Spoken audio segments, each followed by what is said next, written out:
ချိန်မှာဘာဖြစ်မယ်ဆိုတော့အမတို့မမြင်နိုင်ဘူးရေဘေးပဲဖြစ်ဖြစ်မီးဘေးပဲဖြစ်ဖြစ်ငလျင်ဘေးပဲဖြစ်ဖြစ်ဒီတဘာဝဘေးရန်နေရဆိုတာလူမမြင်နိုင်ဘူးဟုတ်တယ်နော်အမတို့မြန်မာနိုင်ငံ2008ဒီဝင်းကျင်တုန်းကလည်းအမ2008တုန်းကလည်းနာဂစ်ဆိုတာဖြစ်ခဲ့ပြီးပြီမြန်မာနိုင်ငံကြီးတစ်ခုလုံးပျက်စီးသွားတယ်ဒါပေမဲ့ဒီဟာကြီးကိုပြန်ပြီး control လုပ်ဖို့အတွက် handle လုပ်ဖို့အတွက်အစိုးရရဲ့လှုပ်ဆောင်မှုတွေဟာတေချာဖို့မြန်ဆန်ဖို့တိကျဖို့ဆိုတာက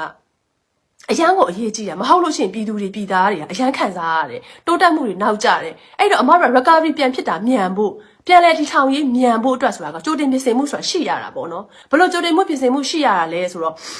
မြို့နယ်တိုင်းမှာနောက်ပိုင်းမှာအမတို့ကအဆောက်အအုံပေါ့နော်အဲ့ဒီအိမ်တိုင်းကကွာငလျင်ဒဏ်ခံနိုင်တဲ့အိမ်ဆိုတာစောက်ဖို့ဆိုတာကမဖြစ်နိုင်ဘူးအခုလောလောဆယ်မှာဒါပေမဲ့ဒီငလျင်ဖြစ်ပြီးတဲ့အချိန်မှာလူတွေ shelter အနေနဲ့ခိုတဲဖို့အတွက်စောက်တဲ့အဆောက်အအုံဟာငလျင်ဒဏ်ကိုခံနိုင်တဲ့အဆောက်အအုံတော့ဖြစ်ကြမယ်အဲ့တော့အမတို့ကဒီ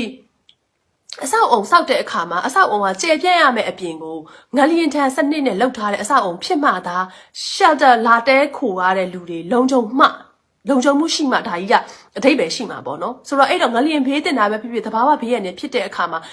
တဘာဝဘေးရန်တွေကိုခံနိုင်တဲ့လွတ်ကင်းတဲ့နေရာမျိုးတွေအမတို့ကရွေးချယ်ရတယ်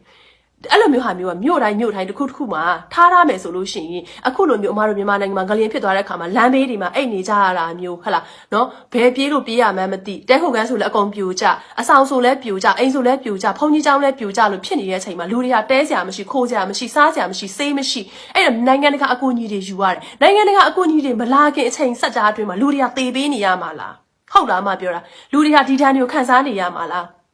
အစိမ်းမရှိဝါမရှိလက်ကျိုးနေတဲ့ဟာလာခြေထောက်ပြက်နေတဲ့ပုတ်စော်နန်းနေပြီးလှုပ်ပေးမဲ့လူမရှိဖြစ်နေတဲ့အချိန်မှာမျိုးပါဒီလိုမျိုးသာအမတို့ပြင်ဆင်နိုင်ထားနိုင်ခဲ့တဲ့အဆောက်အုံတွေရှိနေမယ်ဆိုလို့ရှိရင်အမတို့ကနိုင်ငံတကာအကူအညီတွေမလာခင်မှာအရေးပေါ်အနေနဲ့စောင့်ရှောက်မှုတွေလုပ်ထားနိုင်တဲ့မျိုးတစ်ခုချင်းစီမှာဒါကတော့အမရဲ့စေတနာပေါ့နော်ဒီလိုမျိုးလေးတွေအမတို့နောက်ပိုင်းမှာပြင်ဆင်ကြရမယ်